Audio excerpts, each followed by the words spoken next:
আর একটু খিচুড়ি লাগবে কারো, গরম গরম আছে। দাও তো রঘুদা, আজকে বৃষ্টিতে ভিজে শরীর জমে গেছে, গরম খিচুড়ি বাঁচাবে। রঘুদা, একটু খিচুড়ি একটা ডিম দেবে, বড় খিদে পেয়েছে আজকে।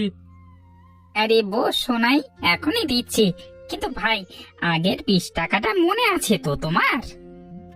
মনে আছে দাদা, বিশ্বাস করো ভুলিনি। এক সপ্তাহে কাজ পেলে দিয়ে দেবো, কথা দিচ্ছি। আরে পাগল, তারা নেই কোনো। আগে খেয়ে নাও তো, পেট ভরাই আসল কথা। হ্যাঁ, রঘুদা, তুমি এমনি করলে তো দোকান চালাতে পারবে, মানে পারবে না একদিন। আরে দোকান চলে যাবে, কিন্তু মানুষ না খেয়ে থাকলে সেটা আমি সহ্য করতে পারি না ভাই। এই বৃষ্টির দিনে সবারই তো কষ্ট, একটু সাহায্য করলে কি হয়?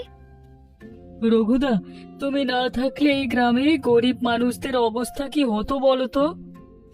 আর বাড়িয়ে বলিস না সোনাই, খেয়ে নে চুপ করে, মানে চুপচাপ খেয়ে নে। ঠিকই ঠিকই শোনাই, ঠিকই বলেছে রঘুদা, তুমি না থাকলে বর্ষায় অনেকেই না খেয়ে থাকতে হতো। সত্যি দাদা, তোমার মতো মানুষ এই গ্রামে আর একটাও নেই। হ্যাঁ, সোনাই একদম ঠিকই বলেছে। রঘুদা, তুমি গ্রামের সম্পদ। থাম থাম, এত প্রশংসা করলে লজ্জা লাগে। খেয়ে নে এবার তাড়াতাড়ি, বৃষ্টি আবার শুরু হবে মনে হচ্ছে। সুবল, শোনো তো, মাঠে আজ বেশ পানি উঠেছে শুনলাম। এখন মাছ ধরলে ভালো মাছ পাওয়া যাবে। সত্যি মা? তাহলে তো আজকে বিকেলেই যেতে হবে। আমিও যাব মা, আমিও মাছ ধরবো। তুই তো এখনো ছোট ভোলা, কাদায় পড়ে যাবি যে। আমি ছোট নই মা। থাক মা, ও সঙ্গে গেলে সমস্যা নেই, আমি খেয়াল রাখবো। ঠিক আছে, কিন্তু সাবধানে থাকিস, তোর বাবা এলে সবাই মিলে যাবি। কি রে, মাছ ধরতে যাওয়ার কথা হচ্ছে নাকি? আমিও চলি তাহলে তোর সাথে। হ্যাঁ বাবা, চলো চলো। আজকে হোটেল একটু আগে বন্ধ করে দিলাম, ভাবলাম তোদের সাথে একটু সময় কাটাই। ভালোই করেছো, ছেলেরা সারাদিন তোমার জন্যই অপেক্ষা করে। বাবা, তুমি না থাকলে মাঠে মাছ ধরবার মজাই থাকে না। তাহলে দেরি কেন, চল এখনই বেরিয়ে পড়ি। বৃষ্টি একটু ধরেছে এই সুযোগে। সাবধানে যেও সবাই, আর ভোলাকে বেশি গভীর পানিতে যেতে দিও না কিন্তু। চিন্তা করো না কমলা, আমি আছি তোর সাথে। মা, আমি ভোলার হাত ধরে রাখবো সব সময়। মা, আমরা অনেক মাছ নিয়ে ফিরবো দেখো। ঠিক আছে বাবা, সাবধানে যা। বাবা দেখো, আমি একটা বড় মাছ পেয়েছি। বাহ, আমার ছেলে তো ওস্তাদ জেলে হয়ে গেছে দেখছি। বাবা দেখো, আমিও কয়েকটা পেয়েছি, ছোট হলেও অনেকগুলো। রঘুদা, তোমার তো সুবিধে হলো, মাঠের পানি মানে অব্দি না গিয়ে মাছও দিয়ে গেল। আমাদের বাড়ির উঠানে তো এবার পানি ঢুকে গেল। এই তোমাদের ওদিকটা একটু নিচু তো, তাই আমাদের বাড়িটা গ্রামের সবচেয়ে উঁচু জায়গায়, তাই পানি ঢোকে না কখনো। ভগবান, তোমরা সত্যি। যাক, চলে এখন। সাবধানে যাও ভাই, রাস্তা পিচ্ছিল হয়ে আছে। বাবা, আজকে কতগুলো মাছ পেলাম মোট? বেশ ভালোই হয়েছে, এগুলো দিয়ে কালকে হোটেলে তরকারিও হয়ে যাবে, আর ঘরেও রান্না হবে। বাবা, আমি কি প্রতিদিন এইভাবে মাছ ধরতে আসতে পারি? বর্ষার সময়টাতেই তো এই সুযোগ থাকে বাবা, সারা বছর তো পাওয়া যায় না। আমার পাওয়া বড় মাছটা কিন্তু আমি একাই খাবো বাবা। হ্যাঁ ঠিক আছে রে বাবা, ঠিক আছে, তোরই থাকবে সেটা। দোলা, তুই তো একটাই মাছ পেয়েছিস, আর আমি পেয়েছি 5টা। কিন্তু আমারটা সবচেয়ে বড়। দুজনেরই তো ভাগ্য ভালো আজকে দেখছি। দুজনেই তো ভালো করেছিস, ঝগড়া করিস না, চল এবার বাড়ি ফিরি, মা অপেক্ষা কর। এবার সবজির দাম আকাশ হয়ে গেছে দাদা, খেতেই তো সব ডুবে যাচ্ছে। তাই তো দেখছি, আলু পটল সবকিছুর দাম দ্বিগুণ। কি করে যে চলবে সংসার বুঝি না। রঘুদা, বাইরে তো সবজির দাম আগুন, তুমি কি করে 5 টাকায় দিচ্ছ এত ভালো খাবার? আমার বাড়ির সামনের জমিতে নিজের হাতে লাগানো শাকসবজি আছে, আর মাঠ থেকে মাছও ধরি নিজে, তাই খরচ কম লাগে আমার। তুমি তো মানুষ ভালো রঘুদা, অন্য কেউ হলে এই সুযোগে দাম বাড়িয়ে দিত। এই বৃষ্টির দিনে মানুষ এমনি কষ্টে আছে ভাই, তার উপর যদি পেট ভরে খেতেও কষ্ট হয় তাহলে কেমন লাগে বলো তো। তোমার বাবাও ঠিক এমনই ছিলেন রঘু, মানুষকে না খাইয়ে থাকতে পারতেন না। বাবার কাছ থেকেই তো শিখেছি এসব। তোমার বাবার কথা খুব বলো তুমি রঘুদা, মানুষটা নিশ্চয় ভালো ছিলেন। হ্যাঁ, ভালো ছিলেন মানে? গ্রামে যে বিপদে পড়তো বাবা আগে গিয়ে দাঁড়াতেন পাশে, আমি তো শুধু সেই পথটাই অনুসরণ করবার চেষ্টা করি। আর তুমিও তো ঠিক তেমনই হয়ে উঠেছো রঘু, ছেলেরাও নিশ্চয়ই তোমার কাছ থেকে শিখবে এসব। আপনাদের মতো পরিবার এই গ্রামে থাকাটা সত্যি ভাগ্যের ব্যাপার। আমিও বড় হয়ে তোমার মতই হব বাবা, সবাইকে সাহায্য করব। সেটাই তো চাই বাবা।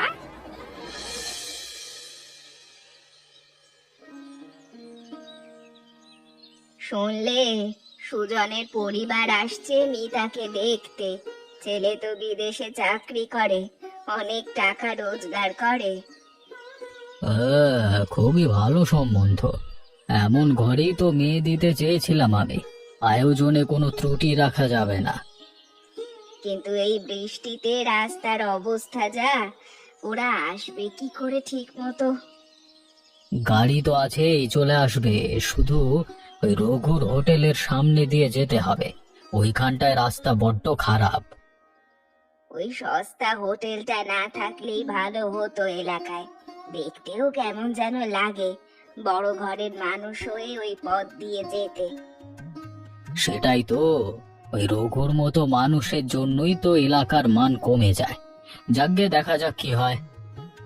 যাই হোক, মিতার ঘরটা একটু গুছিয়ে রাখি, ওরা দুপুরের মধ্যেই এসে পড়বে। ঠিক আছে গিন্নি, তুমি দেখো সব, আমি একটু বাইরে যাচ্ছি। আর শোনো, সুজনের বাবাকে বলে রেখো আমাদের বাগানের সেরা আমগুলো যেন পাঠানো হয় ওদের জন্য। ভালো একটা মানে মানে করতে হবে তো, মানে চোখে একটা, বুঝতে পারছো তো। তুমি সব সময় এত হিসেব করে চলো কেন বলো তো? সমাজের মান বজায় রাখতে হলে হিসেব করেই চলতে হয় গিন্নি, এটাই নিয়ম। তুমি না বড্ড বেশি ভাবো এসব নিয়ে। মেয়ের সুখটাই তো আসল, বাকি সব তো লোক দেখানো। লোক দেখানো বলছো, কিন্তু সমাজে থাকতে গেলে এসবও দেখতে হয় গিন্নি। যাক, তুমি ঘর গোছাও, আমি একটু বাজারে যাই দরকারি জিনিসপত্র আনতে।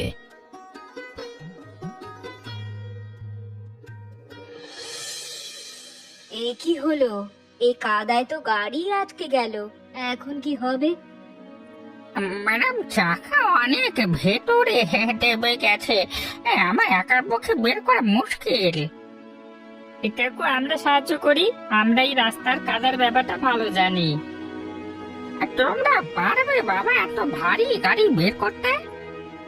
আপনি স্টিয়ারিংটা ধরুন, আমরা পেছন থেকে ধাক্কা দিচ্ছি। এ, এ, এ, এ, এ, এ। তোমাদের অনেক ধন্যবাদ বাবারা, তোমরা না থাকলে আজ আমরা আটকেই থাকতাম। এটা তো কিছুই না, এই এলাকায় বর্ষায় এমনই হয়, সাবধানে যান। তোমাদের নাম কি বাবারা? আমি সুবল, ও আমার ছোট ভাই ভোলা। তোমরা তো খুব ভালো ছেলে, বাবা মা নিশ্চয়ই গর্বিত তোমাদের নিয়ে। আমার বাবা হোটেল চালায় ওই যে সামনেই। তাহলে তো এই ছেলেদের বাবার হাতে এলাকার সবচেয়ে ভালো মানুষগুলো তৈরি হচ্ছে দেখছি। তোমাদের বাবাকে বলো এমন ভালো ছেলে মানুষ করার জন্য তাকে আমরা ধন্যবাদ দিচ্ছি। নিশ্চয়ই বলবো খালাম্মা। আপনার হোটেলটা কোথায় ভাই? ফেরবার পথে একবার খেয়ে যাবো ভাবছি। ওই তো সামনেই রাস্তার ধারে, যে কোনো সময় আসুন, অপেক্ষা করব। ধন্যবাদ ভাই, নিশ্চয়ই আসবো একদিন, ধন্যবাদ। মেয়েটা তো খুবই লক্ষ্মী দেখতে, আমার খুব পছন্দ হয়েছে।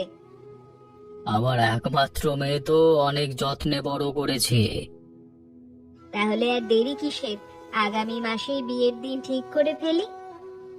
নিশ্চয়ই, আমিও তাই চাই। তাহলে সামনের মাসের 7 তারিখটাই ভালো, পঞ্জিকা দেখেও ভালো দিন। দারুণ, তাহলে সেই দিনই ঠিক করা যাক। বড় করে অনুষ্ঠান করব, পুরো গ্রামকে দাওয়াত দেব। সুজন তো বিয়ের পর বেশি দিন দেশে থাকতে পারবে না, ওকে আবার ফিরে যেতে হবে বিদেশে কাজে। বুঝি, চাকরির ব্যাপার, মানিয়ে নিতে হবে সবাইকে। আপনার মেয়ে খুব ভালো থাকবে ওখানে, এই কথা দিচ্ছি আমি। হা হা, আপনাদের উপর পূর্ণ ভরসা আছে আমার। আমিও কথা দিচ্ছি রায়মশাই, মিতাকে নিজের চোখের মনির মতো রাখব। সুজন তো বিদেশে থাকে, বিয়ের পর আমাকে ওখানে চলে যেতে হবে, তোমাদের ছেড়ে থাকতে পারবো তো? মা হয়ে মেয়েকে দূরে পাঠাতে কার ভালো লাগে বল? কিন্তু ভালো ঘরে মেয়ে সুখী হবে, এটাই তো চাই আমরা। তোমাদের খুব মনে পড়বে মা, আমরাও তো তোকে দেখতে পাবো ভিডিও কলে। আজকাল তো সেসব সহজ হয়ে গেছে। তাও তো মা, সামনে বসে কথা বলা আর ভিডিওতে কথা বলা কি এক হয়? জানি রে মা, জানি, কিন্তু মেয়েদের জীবনটাই তো এমনই। একদিন তুইও তোর মেয়েকে এভাবেই বিদায় দিবি, তখন বুঝবি আমার মনের কথা। আমি তোমাকে খুব ভালোবাসি মা। আমাদেরও তোকে খুব মনে পড়বে রে মা, কিন্তু এটাই তো জীবনের নিয়ম। একই সর্বনাশ, এই বৃষ্টিতে তো কোনো আয়োজনই করা যাচ্ছে না। বাবুর্চি আসতে পারছে না, প্যান্ডেলের লোকটাও আটকে গেছে রাস্তায়। কি হবে এখন? 2 দিন পরেই তো বিয়ে, এত এত মানুষ আসবে, খাওয়াবো কি করে সবাইকে? শহর থেকে ক্যাটারিং আনবার কথা ভেবেছিলাম, কিন্তু রাস্তা তো পুরো ডুবে আছে, কেউ আসতে পারবে না। তাহলে তো বিয়েটাই পিছিয়ে দিতে হবে, সুজনের পরিবার তো মানবে না এত সহজে। জানি না গিন্নি, মাথা কাজ করছে না আমার। এত বড় অনুষ্ঠান, মান সম্মানের প্রশ্ন, আর এই বৃষ্টি সব শেষ করে দিচ্ছে। এখন কাঁদলে তো চলবে না, কিছু তো একটা রাস্তা বের করতে হবে। কোন রাস্তা বের করব বলো তো? গ্রামের সব রাস্তা তো জলের নিচে, শহরে কেউ আসতেই পারবে না। বাবুর্চি ফোনে বললো যে আসতে পারবে না, রাস্তা পুরো ডুবে গেছে ওদিকে। সব শেষ হয়ে গেল। তাহলে এত মানুষের সামনে কি জবাব দেব আমি? তুমি এভাবে ভেঙে পড়লে চলবে না, কিছু একটা তো করতেই হবে আমাদের। কি করব বলো তো? এই বৃষ্টিতে গ্রামের বাইরে থেকে তো কেউ আসতেই পারবে না। কত বলি, গ্রামেই তো একজন আছেন যিনি রান্নার কাজ ভালো জানেন আর কাজই থাকেন। কে আবার? রঘুই হোটেলওয়ালা। না না, ওকে ডাকবার কথা ভাবতেও পারি না আমি। আমি শুনলাম বাজারে সবাই বলা বলি করছে রায় কাকু নাকি খুব চিন্তায় আছেন। তাই নাকি? সমস্যা তো মানে বড় বলছিস। কিন্তু রঘু, ওই রায় মশাই তো তোমার দোকান নিয়ে কতবার বাজে কথা বলেছেন। শুনেছি উনি নাকি বলেছিলেন তোমার হোটেলের জন্য এলাকার মান কমে যায়।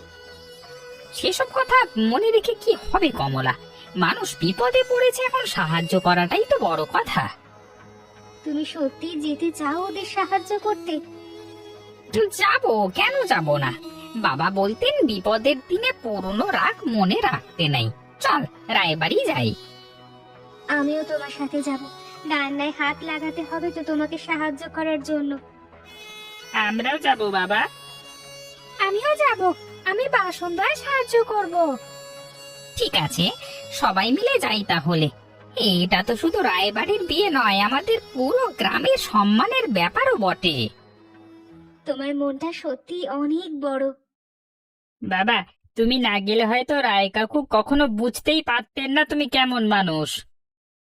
বোঝানোর জন্য তো যাচ্ছি না বাবা, মানুষের বিপদে দাঁড়াতে যাচ্ছি। বোঝা না বোঝা তার ব্যাপার। বাবা, রায় কাকুর বাড়িতে অনেক বড় বড় ঘর না? আমি আগে কখনো যাইনি। তুমি এখানে কি মনে করে? রায়মশাই, শুনলাম আপনার মেয়ের বিয়েতে খাওয়ার আয়োজনে সমস্যা হয়েছে, আমি যদি সাহায্য করতে পারি। তুমি মানে তোমার হোটেল থেকে খাবার, মানে আমার মেয়ের বিয়েতে, মানে হ্যাঁ, আমি প্রতি প্লেট 5 টাকা দরে পুরো ভোজের ব্যবস্থা করে দিতে পারি। ভাত, মাছ, সবজি সব থাকবে, আর স্বাদও খারাপ হবে না বলে দিচ্ছি। কিন্তু মানে এত বড় অনুষ্ঠানে মানে ওগো, এখন গর্ব দেখানোর সময় নয়। মানুষ সাহায্য করতে এসেছে, আর কোনো উপায়ও তো নেই আমাদের হাতে। ঠিক আছে রঘু, তুমি ব্যবস্থা করো তাহলে, কিন্তু মনে রাখতে হবে বলে দিচ্ছি। চিন্তা করবেন না রায়মশাই, আপনার মেয়ের বিয়ে আমি যত্ন নিয়ে সামলাবো। কিন্তু এত বড় আয়োজন, কত মানুষ আসবে, তুমি একা সামলাতে পারবে তো? একা কেন, আমার স্ত্রী, ছেলেরা আর গ্রামের অনেকেই সাহায্য করবে। আপনি শুধু চিন্তা মুক্ত থাকুন। সত্যি ভগবান আজ তোমাকে পাঠিয়েছেন রঘু, না হলে কি যে হতো। ঠিক আছে, তোমার উপর ভরসা রাখলাম। কবে থেকে শুরু করবে রান্নার আয়োজন? আজকে বিকেল থেকে শুরু করে দেব, সময় তো কম হাতে। কি কি লাগবে তোমার বলো, আমি সব ব্যবস্থা করে দিচ্ছি। চাল, ডাল, তেল, মশলা মজুদ আছে আমার দোকানে। শুধু বড় হাঁড়ি কড়াই আর কিছু লোকের হাত লাগবে। আপনার বাড়ির লোকজনও যদি একটু সাহায্য করে তাহলে ভালো হয়। আমিও নিজে হাত লাগাবো, চিন্তা করো না। রঘু, আমি জানি আমি তোমার সাথে আগে ভালো ব্যবহার করিনি, তবু তুমি আজকে এগিয়ে এলে এর জন্য সত্যি কৃতজ্ঞ। পুরনো কথা বাদ দিন রায়মশাই, এখন কাজে মন দিয়ে চলুন। ঠিক বলেছ, চলো তাহলে শুরু করি। এত মানুষের রান্না, সময় হবে তো রঘু? হবে কমলা, সবাই মিলে করলে সব হয়। তুমি শুধু মশলাটা ঠিক রাখো। রঘুদা, তুমি তো সত্যিই বড় মনের মানুষ। যে মানুষ তোমার নামে খারাপ কথা বলেছে তার বিপদের পাশে দাঁড়ালি। মানুষের বিপদে পাশে না দাঁড়ালে হোটেল চালিয়ে লাভ কি বলো তো? রঘু, চাল তো শেষ হয়ে আসছে, আর কিছু লাগবে আনতে? আমি এখনই লোক পাঠাচ্ছি বাজারে, চিন্তা করো না। দাদা, মাছগুলো সব কাটা হয়ে গেছে, এবার কি করব? এবার ওগুলো ধুইয়ে রাখ, একটু পরেই ভাজতে মানে শুরু করব। দাদা, আমি বাসন ধুয়ে রাখছি সব। বাহ, আমার ছোট ছেলে তো আজকে বড় সাহায্যকারী হয়ে গেছে। বাবা, আগুন নিভে গেলে তো সব শেষ, তাড়াতাড়ি টাকা দাও। আমিও সাহায্য করছি বাবা। সবাই ধরো এই দিকটা, বাতাসে যেন উড়ে না যায়। সাবধানে রঘু, আগুনের কাছে ভোলাকে নিয়ে এসো না। ঠিক আছে কমলা, আমি দেখছি সব। বাহ, এই মাছের স্বাদ তো অসাধারণ। এত কম দামে ভালো রান্না কি করলো? শুনলাম রঘুর হোটেল থেকে এসছে, ওই যে রাস্তার ধারে ছোট হোটেলটা। সত্যি, আমি তো ভাবতে ওটা হবে সাধারণ একটা হোটেল। এত ভালো রান্না করতে পারতে জানতাম না তো। আপনার তো ভাগ্য ভালো, এমন একজন মানুষ পাশের গ্রামে আছে যে বিপদে পাশে দাঁড়ায়। হ্যাঁ, রঘু আজকে না থাকলে সত্যি সমস্যা হতো বড়। রঘু, আজকের জন্য ধন্যবাদ, তুমি ভালো কাজ করেছো। এটা তোমার কর্তব্য ছিল রায়মশাই। রঘু কাকু, খাবার সত্যি অসাধারণ হয়েছে, সবাই খুব প্রশংসা করছে। তোমার বিয়ে বলে কথা মা, ভালো না করলে চলে? তুমি না থাকলে আজ যে কি হতো ভাবতেই পারছি না। আপনার এই উপকার আমরা মনে রাখবো কাকা। আরে থাক থাক, এসব বলতে হবে না। তোমরা সুখী হও, এটাই আমার চাওয়া। তোমার এই কথাগুলো আমি সারা জীবন মনে রাখবো কাকু।